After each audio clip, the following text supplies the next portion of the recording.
Narito ang balita mula sa GMA Integrated News. 5 phreatic eruptions ang naitala sa Bulkang Taal sa nakalipas na 24 oras. Ayon sa PHIVOLCS, nagkaroon din ng 6 na volcanic tremors na tumagal ng 2 hanggang 10 minuto. Nagbuga rin ng bulkan ng 1,354 na tonelada ng sulfur dioxide.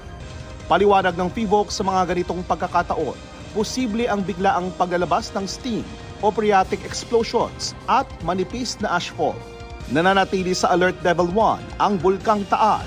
Bawal pa ring pumasok sa Taal Volcano Island.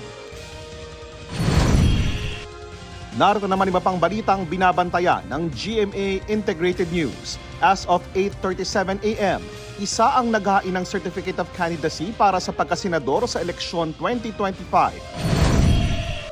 Embahada ng Pilipinas sa Israel nagpaalala sa mga Pinoy roon na manatili malapit sa mga shelter kasunod ng pagpapakawala ng ballistic missiles ng Iran.